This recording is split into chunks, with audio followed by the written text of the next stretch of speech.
we've got a bunch of slides. This again is trying to get the world to understand that they can learn about the South Rockfish Valley Rural Historic District. They can learn about that resource. They can learn about Nelson Scenic Loop. All of these things were well done by grants and students. This was a 2010 project by the Rockfish Valley Foundation. There's 16 churches on that 50-mile loop, or they were in 2010. And you can actually go to that website and click on something, and it tells you the stories of the different communities and about the loop. So we just want everybody to have this resource to find things like that. So Peter, you can keep sliding. I put Kitty Seaman here because she's the one who wrote this book that I told you at Lulu, and so many others. But the impact that she had in the county with so many people recognized. Here is, these are some of her books. These are some of the books that you can get about the Crozet Tunnel.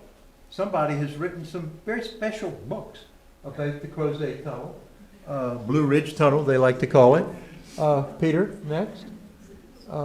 Earl Swift, he wrote a journey on the James, and when the rain came, we will try to republish When the Rain Came. It's a booklet, and it is probably one of the most important stories. He worked for the Virginia Pilot, one of the most important stories that's really not been given any understanding, and he lives at Afton now.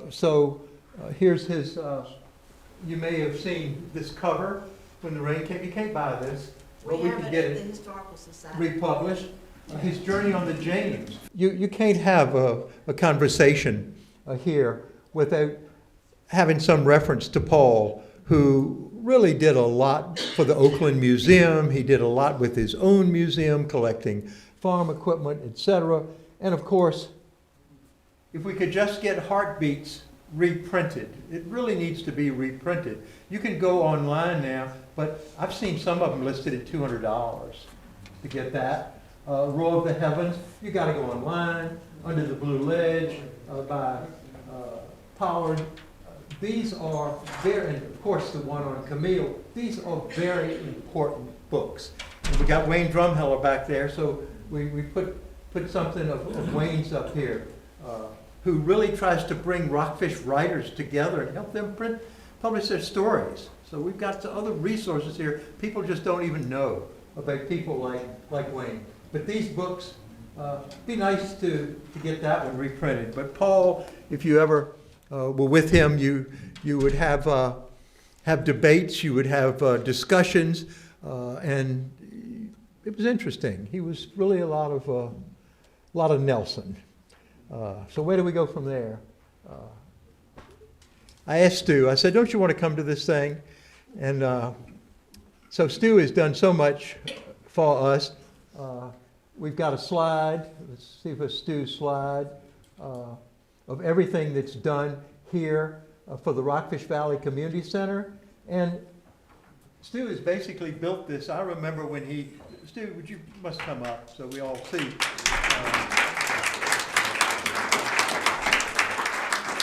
So that the video gets a good focus on Stu.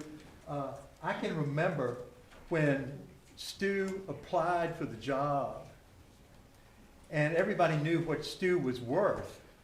But when nobody could come up with what he was worth, we lucked out, and we got Stu to be the executive director. And how many years? Just past 10. 10, past 10. Yeah. And Jim, we can remember all of the impact that. And Bill now. But I mean, we're talking history and culture, so we get to talk about everything.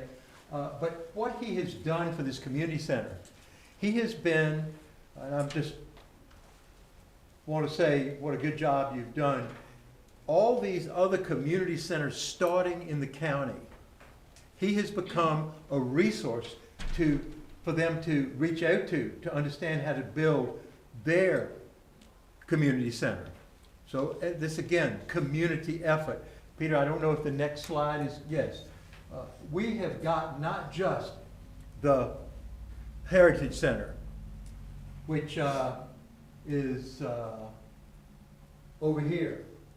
We have not got just the Rockfish Valley, but look at what else we've got. If you go to the county's website, they put under community centers the American Legion Post. Fleetwood is really working hard. Gladstone is getting off the ground. Of course, the Nelson Center and Schuyler. And here we are at Tuckahoe. But RBCC, how many members do you think you have now? 805. 805 members. Whoa. And some really cool events. And I think in this room there are a few directors and a few supporters, but just the fact that the community center at Rockfish is helping to make stronger and more community success in the other areas. But thank you for being here. Thanks for having us. Yes, sir. Friends of Nelson. The next slide, I added this, Jill, to the slide that was created in red because I said, you know, we're not telling something that's really important to the past, the present, and the future. And Jill is, of course, only put in her thousands of hours, but there are other people in this room who put in thousands of hours to get us to where that red line can be printed.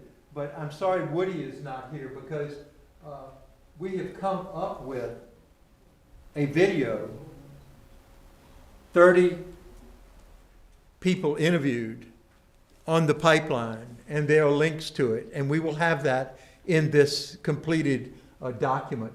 But I also wanted to go to another slide about Camille, because of course Friends of Nelson, and one of my favorite photos, and we ought to have that, Jill, is a group of all the supporters in their t-shirts out at the site. It's a wonderful picture. But we've also got what happens at the Oakland Museum. And then I threw up this slide here because I hope everybody here is a member of this Jefferson-Madison Regional Library, of which Nelson is, I think, the best unit. But you ought to join. If you have property, you're able to do it. We threw up the application. And then this last one, Maureen Coram Kelly, the head of tourism, has done an incredible job in changing the website of Nelson County to where you can go on there, because I've recently was just exploring to see what I could find. And oh my gosh, there is a walk through Livingston that's posted on it. The stories about Nelson all over the website.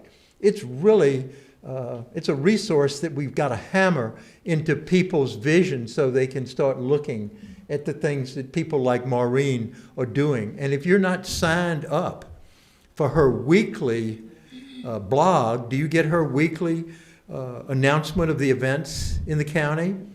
I think most of us should. It's telling us we can go pick apples somewhere, but it's also telling us the music that's going to play somewhere, or what Stu's got going on at RVCC, or what we have at RVF. Everything going on in the county, you just register and the thing comes in your email box. Why wouldn't everybody who is new to this community be interested just to have that?